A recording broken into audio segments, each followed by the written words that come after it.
Welcome to the Bad Blood Football Podcast. In this episode, we'll be breaking down the wild card games from last weekend. So we came up with this little idea. We're going to do a contest between Rob and Dan, where whoever gets fewer predictions right throughout the whole playoffs will be forced to wear an item of clothing that the other person gets to pick out. So you can check on any of our social media, like on Twitter or Instagram.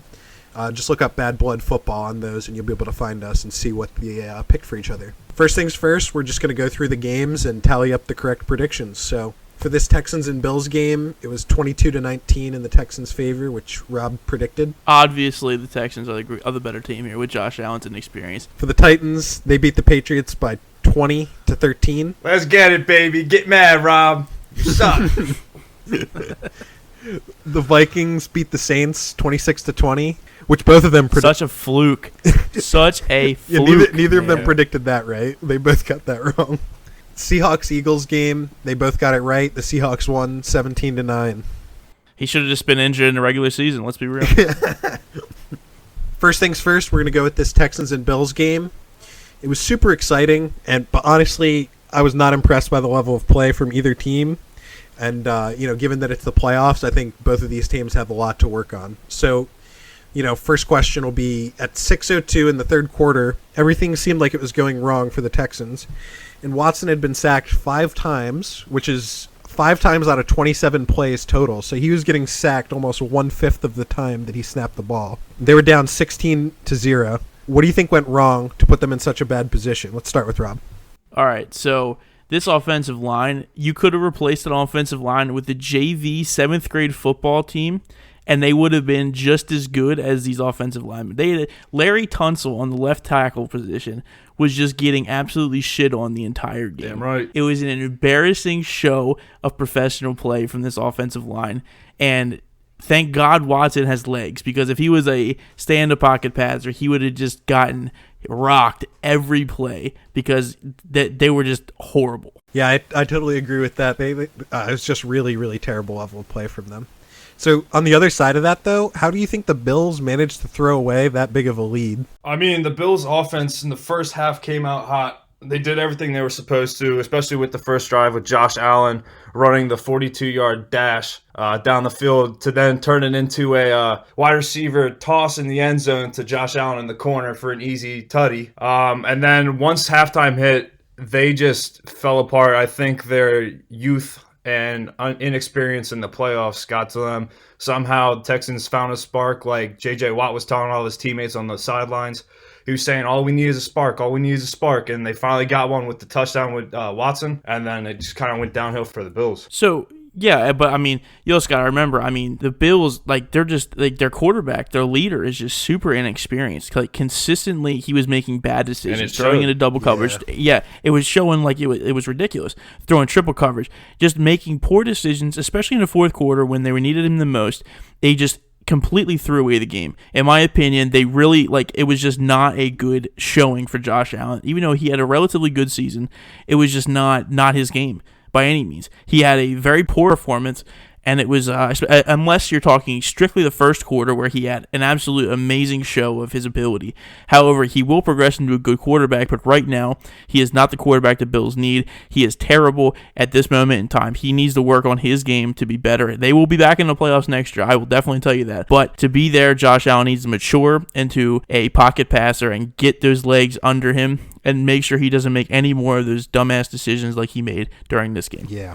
They definitely will appear in the playoffs again. I mean, like I said, both sides in the first half showed their stuff. Huge shout out to their defense. Hughes, Murphy, Edmonds, and Neal all got sacks on the game. Last time they matched up, they recorded 7 sacks, and they did it again this game. So to talk about the Texans, I'm kind of going back to the first question of where they went wrong. They did not utilize Duke Johnson to what they should have. I mean, my man was doing work.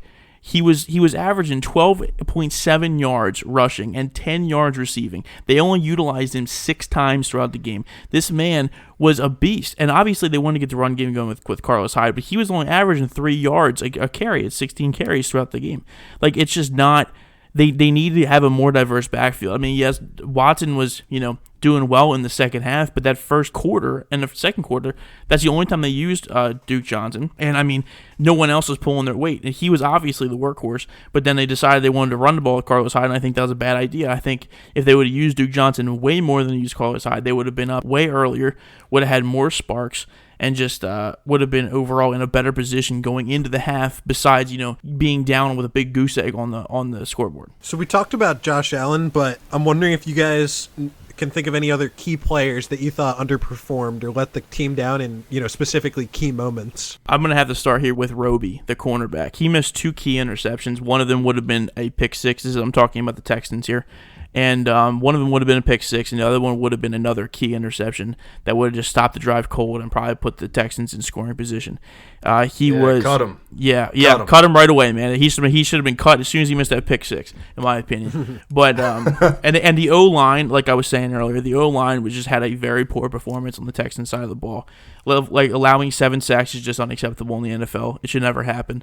Especially with a quarterback like Watson, who has amazing escapability. Obviously, we saw that in overtime. Matt Milano and Ciaran Neal just completely whiffed on that tackle. They both just sandwiched him, and then he just kind of escaped out of the way and was able to get a 39-yard gain and bring him to the 2-yard line to get that game-winning field goal. I think that's completely unacceptable as well. There's underachieving players on both sides of the ball here. It was a very low-skill game, in my opinion. And going back to what Rob said last episode about how Frank Gore was an old man. Hell yeah, he was. I mean, he really underperformed in this fucking game. He looked horrible. He had what the hell did he They have? should have just kept running the ball to Singletary all day. Frank Gore had one solid play for a 14-yard long run, and that was it. He had 7 carries for 8 yards, other than that 14-yard long. What is that? I mean, okay, fine. You have a mentor for Devin Singletary. That's fine. Put him as a coach. Don't bring him in the game. Oof. Yeah, I feel that. And so, end on a positive note for this, complete shit show of a game. What would you guys pick? I think there were a couple standouts, but who would you guys pick as your player of the game, and what do you think made them stand out so much? So my game MVP would have been J.J. Watt. He had that. He had a key sack right at the end of the second quarter that really sparked the Texans to go on a 19-0 pretty much scoring streak. He was pretty much a non-factor in the first half. Besides that sack, Ford, their rookie right tackle, was really handling him really well. However, in the second half, he was kind of getting to Ford, especially because I think he was a rookie. Plus, that the inexperience against a guy like J.J. Watt is really going to be disruptive. He was also key in making the Bills lose 32 yards on 2 plays, which in the fourth quarter, which is another unacceptable mistake by Josh Allen.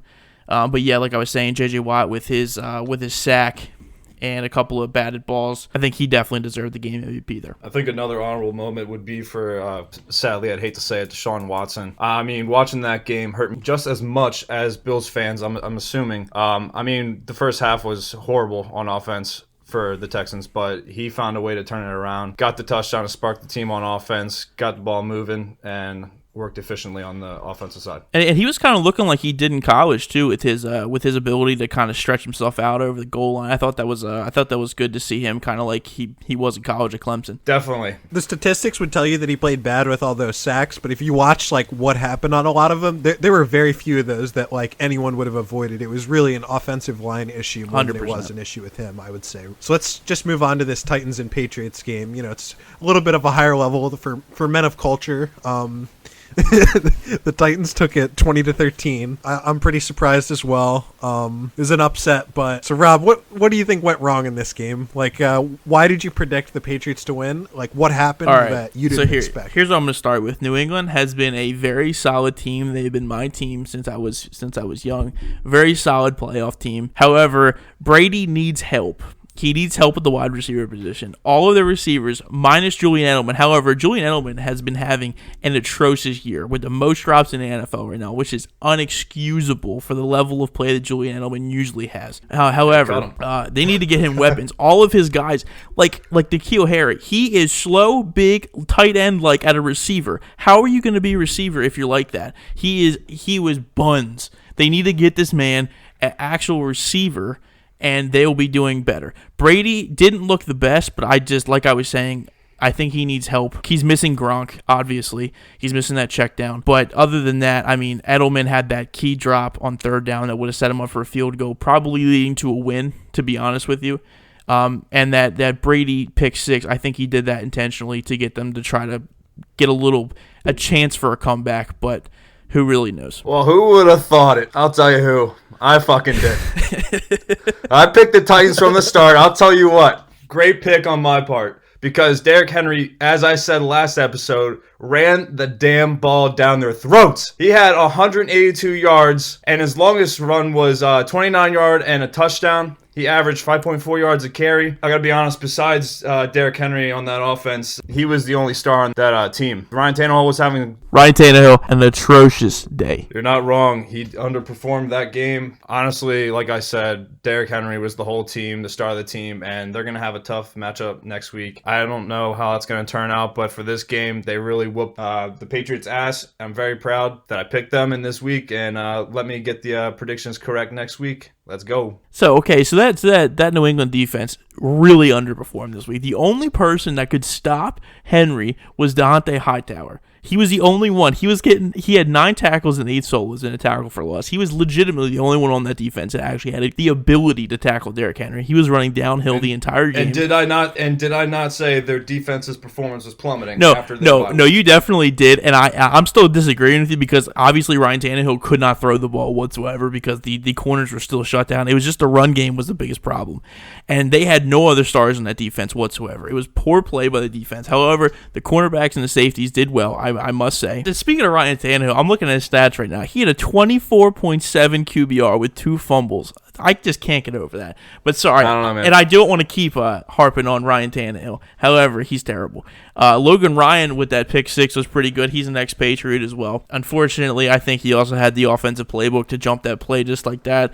That was pretty sad. And another key big difference here with this Titans defense was that they had a total of 7 pass deflections. I thought that was a pretty big disruptor for Tom Brady's game of normally dumping it off on those little slant routes that he always loves to throw. So we already talked about Butterfingers Edelman and that big drop. What other critical moments of this real defensive struggle would you guys point out that decided it in favor of the Titans? Like we've been saying this whole time. Stopping the run game.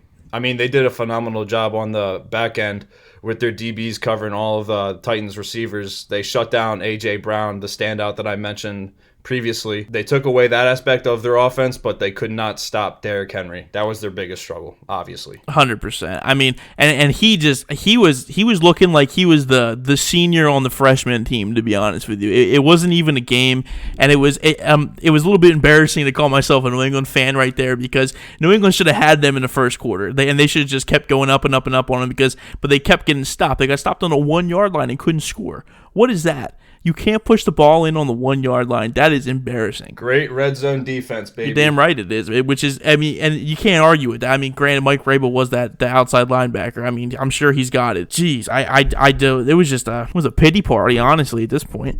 I mean, but I guess, non-New England fans, I guess, can have their little party without New England this year, but they'll be back next year, I'll tell you that. Bring back Gronk 2020. Hell yeah. Start a damn campaign. Make the Patriots great again, right? I don't know. Wait, hold on. Before we end this, I don't know if you've been hearing, but your offensive coordinator is looking to potentially leave the Patriots next season. Yeah, I know. And a couple of your players. Yep, I know. Ending their contract. This is their last contract year, and they're looking to possibly get out, just like Tom Brady. I don't know if I would see Tom Brady leaving, but I could definitely see other players leaving because I don't know. You know who's not leaving though? Bill Belichick. So I'm not even going to do Derrick Henry the dishonor of asking you guys who your player of the game was. It's pretty obvious who we all think it was. So let's with a man of 75% of the offense. That's just absolutely insane. So we'll go to the Saints and Vikings game. It was the Vikings won it 26-20. So I think it's a pretty big upset, and both teams kind of underperformed in this one. It's weird. I feel like the level of play was pretty weak in all of these games, except the Patriots-Titans game was okay, but I just don't think this was a very good game either. For a wild card weekend, I would have to agree with you that the level of play is a lot less than what we're used to seeing. I think because you don't have the big air attacking teams, because a lot of the teams that had a lot of the passing yards this year just aren't in the playoffs because they don't have a run game. So the NFL, it seems to be moving towards a more run-focused offense, which, I mean, it almost seems like the level of play is decreasing, but at the same time, you have these running backs like Derrick Henry, Dalvin Cook. Yeah, Alvin Cook. They're dominating right now because nobody knows how to deal with them.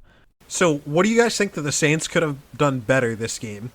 They're favored to win. They should have gotten Taysom Hill more involved in the offense. I know he was involved on a couple of key plays, but they should have had him in on like 75% of the plays. He is a absolute game changer as a player because no one knows how to handle him. Absolutely no team does. He is such a dynamic player. He does everything. Name something he doesn't do besides defense. You can't, because he does literally everything. He should be their team after Drew Brees leaves. I won't deny that. And I would have especially liked to see more of Alvin Kamara. I mean, he didn't really do much of anything. He had 21 yards. You gotta attempt get your 7 carries. That's it. Right. You gotta attempt to give your running back more carries than that. You gotta establish the run game as well. Yeah. And I mean, with Breeze, it better be lucky Taysom Hill threw that 50-yard pass for the touchdown, or to put them in a great position to get that rushing touchdown for Alvin Kamara. Yep. 100%, because like we were saying earlier with a low level play, like Breeze was just not performing like he normally does. Like, you have the best receiver in the game in Michael Thomas. He only got him 7 receptions. He had to have gotten open more than that. You know what I mean? Like, you got to be able to see him, and it's just there's no way. You're right, and it's just like, I just feel like being this low, like having this low level of play is just, it's unacceptable, especially for Drew Brees leading in all these stats. It just seemed like he wasn't there. Only Tom Brady can beat Father Time. Of course. So what key moment? So so the Saints started up 10-3. They got behind 20-10, and then it got back to 20-20. Really back and forth game. Were there any key moments that stood out to you that made it go to overtime like it did? Like, what big plays did you see? The Saints, so to stop them from kind of getting completely behind, they had a really good stop in the end of the second quarter to hold them to hold the Vikings to a field goal instead of a touchdown. They were in the red zone, and they held them up, got them a field goal, kind of kept them in the game. I think that's a super key moment to get them into overtime. Not necessarily win the game, but I think that really helped them. So who was your player of the game, and what do you think made them stand out? For me, I'd have to say Dalvin Cook.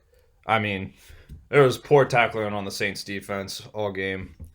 Just as much as a problem the Saints defense had as New England had. Dalvin Cook came back from injury, like I said, and I was looking for him to have a big performance, and he did not disappoint me at all.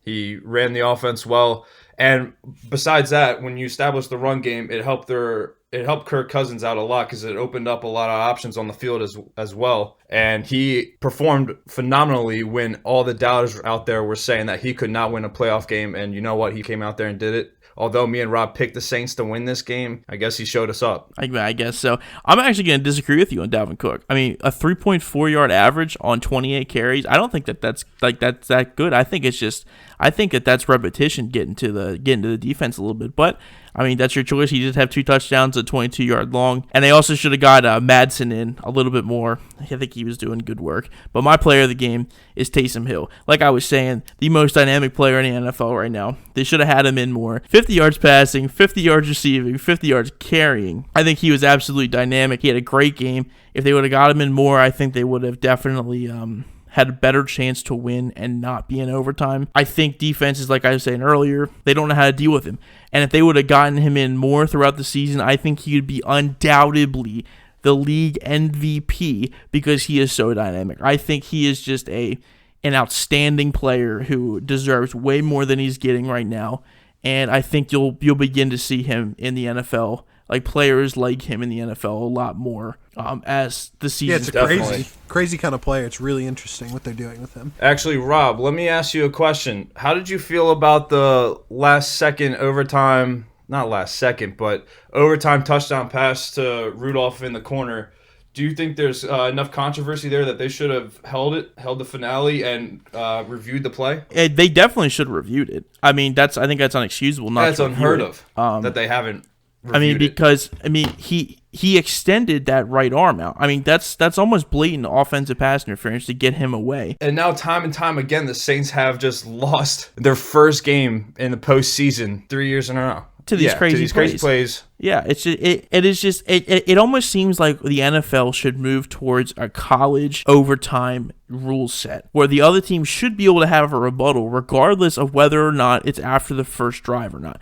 Because I think the Saints will be able to come back down and score. I mean, I think that they're well equipped to do that, and they just got unlucky. Now I understand the statistic of, you get the coin flip and you're gonna win the game most of the time. I understand that, but there should be able to have this rebuttal if you score. I don't think that that's right that they limit the amount of time. And I'm assuming most listeners out there are agreeing with you that they should get a second chance, regardless if the first offense gets a touchdown and ends the game right there without a return for the other team. Yeah. I don't know how I feel about it. I mean, a lot of people like to stick with the classic traditions of the way the sport is played, and it's tough loss for the Saints. 100%. I mean, it's devastating to Saints fans. For like you said, for the third year in a row, I just don't think it's just a shame, honestly, because Drew Brees did have a very good year, but you know what? It's the playoffs. It's sudden death. Things happen like they do. Congratulations to Kirk Cousins and all them guys. Hopefully they can get through to the divisional round, but we'll see. All right, yeah, so let's move into this Eagles-Seahawks game. The Seahawks took it 17-9, and I think this game, funnily, despite Wentz's big injury, was actually of a higher level than this, Saints and Vikings game and that Texans and Bills game. So, what do you guys think about that injury from Wentz, and do you think it would have went differently if he wasn't injured? So obviously Carson thought Nick Foles was still there because he was like, "Oh no, I'm not going to get past this concussion protocol. Wentz is behind me. Maybe he can win the game for me." He should have been injured well before in the regular season. He shouldn't have been in. Josh McCown had a phenomenal game as a backup quarterback, in my opinion. 18 for 24 and 40 years old. He's never played in a playoff game before. With that inexperience, just as inexperienced as Josh Allen, and 40, he still had a great game. Granted, he did get sacked 6 times, but what can you expect from a backup quarterback? Not everybody's Nick Foles. Now, do you think the injury to Carson Wentz, do you think that should have been flagged at all or looked? No? You don't think that deserved a penalty? I don't think No, I think Jadeveon Clowney was playing the game, and I just think that things happen when you play. I mean, if you've played the game, you're not intentionally trying to lower your head to hit somebody. Now, granted, happens. there is people like Bierfick who really does target people, but I don't think Jadeveon Clowney decided that he wants to knock heads with Carson Wentz because he wants him hurt. I don't think that's the case. I think he's a clean player. He always has been, in my opinion.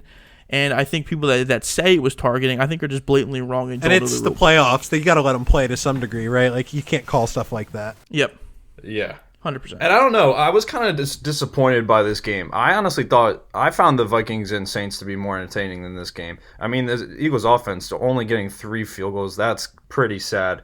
And Josh McCown was looking good, but he wasn't great. He was getting a lot of pressure to him, and that's because Clowney was putting the pressure on, and Peters just couldn't hold up on the left tackle side. Which is really weird how the playoffs is affecting these left tackles. Like, you have 2 Pro Bowl left tackles in Larry Tunsil and Jason Peters, and they just shit the bed this time. I just don't understand. Like, that should be your most important player on the offensive blind side of the ball. Your left tackle, yes, he needs to be able to protect the quarterback's blind side. And if he's not there, like neither of them were, how do you expect to win the game? Granted, one of them did and one of them didn't because you have a higher skill level in Deshaun Watson than Josh McCown, but it is what it is.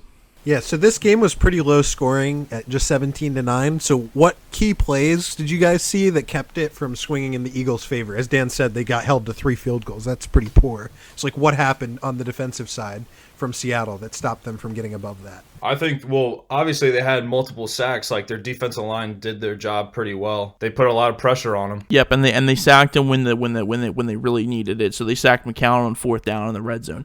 It was a turnover and downs in the 4th quarter.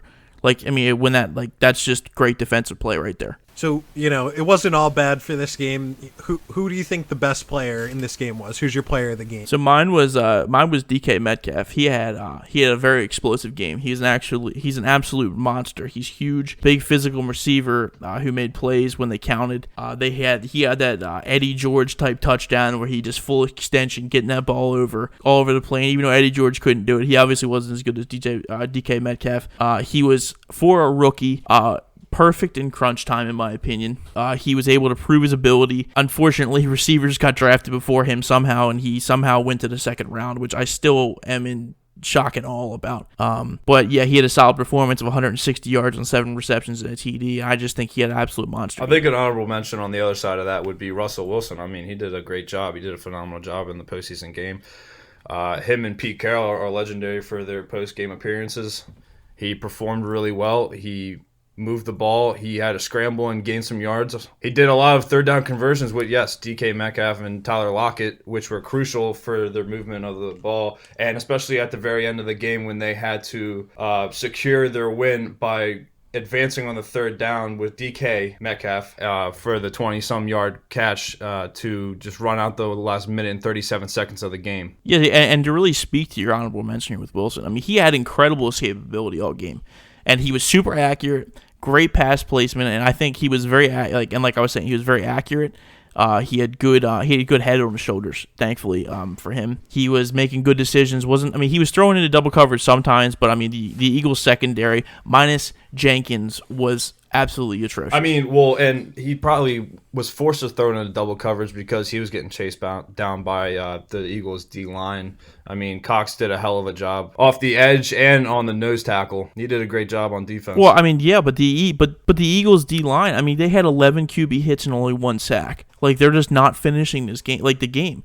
Like, I don't understand that, how that happens. And I think Jenkins was the only one with a sack at the safety position. He was playing like a spy linebacker the whole time, where you left that whole middle of the field open. Like, how do you do that? Like how does your defensive core is based around a safety? How does that happen? And then you have the whole center of the field where you're relying just on the cornerbacks to really deal with everything.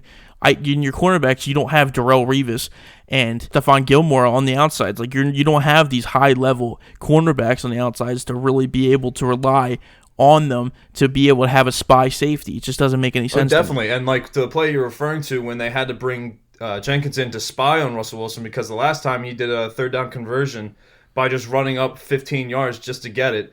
And next time they were in that situation, the defense moved Jenkins into the spy, and it left all the responsibility on the DBs to hold it down back there, and they are just way too weak to keep up with man-to-man 100%. coverage. I think their DBs are not good, honestly. I think they need to really just wash that whole DB and start from scratch on the back end. 100%. Throw everybody away, give Jenkins a huge contract, have him pick the whole defense, keep the D-line, maybe some linebackers, get rid of the whole defensive backcourt, and I think they'll be fine. But can we talk about Boston Scott here? And I mean, I know I was saying he was a misfit and a throwaway. Yes, and you said he was a throwaway. And I would also like to talk about Dallas Goedert, who you also thought was another misfit of the Eagles, which actually showed you up, punched you in the mouth. These with that. guys came from the practice squad. Like, who are these people? Guys are studs. That's who they are. Yeah, they're diamonds in the rough, apparently. But who would have known coming out of the practice squad? But, I mean, Boston Scott should have been utilized more. Miles Sanders should have sat on the bench. He did not perform well. I mean, granted, he had a 4.9 yard average. I'll give him that. But I think Boston Scott was running like somebody had a gun to his wife and child's head, and I think he was playing just as hard as anybody. And I think they should have utilized him more. Dallas Goedert was the leading receiver, I believe, on the Eagles team with 7 receptions for 73 yards. I think out of a tight end, that is a fantastic statistic. Something that surprised me was the Seattle rushing game and how terrible it was. So Russell Wilson got 9 carries for 45 yards, but then you have Travis Homer getting 11 carries for 12 yards, but his long of 12. So he had 10 carries for a gain of nothing. And then Marshawn Lynch had a long of 5 with 7 yards total and 6 carries. So they were just doing absolutely nothing. And Marshawn Lynch was used when he needed to be Rob, used. It's my turn. As you said, Sean, that is just horrible stats coming into this game. And I backed you up 100% in last episode, saying Marshawn Lynch is a wait to be seen on the field this game, and he did absolutely horrible. The only reason he had a touchdown was because they put him in a position within the 5-yard line to rush and plow his way through. And besides that, yes, he averaged 1 yard a carry. Horrible run game. That is why you bring Marshawn Lynch in. You bring him in to get those like a couple of yards. They definitely could have picked up someone way better. No. Marshawn Lynch is the best player in that situation. No, he's getting old. 100%. He's getting old. He's been out of retirement twice now. Gosh. Yeah, he's Frank Gore level stats here. No, oh my gosh, Marshawn Lynch. No, he is the man to put in on the 1 yard line to get that surefire touchdown. Yeah, he didn't have a very good rushing. You can game. find someone else with that physicality and way more of a make a difference in the fucking game. Like that is horrible. I don't know about that. Someone else can be way more dynamic than Marshawn Lynch, and that just as physical. I will tell you that and that other running back is not it for him. No, I mean Travis Homer. Well, he was like spiking the ball. Running back. Just spike the ball instead. Like he does nothing.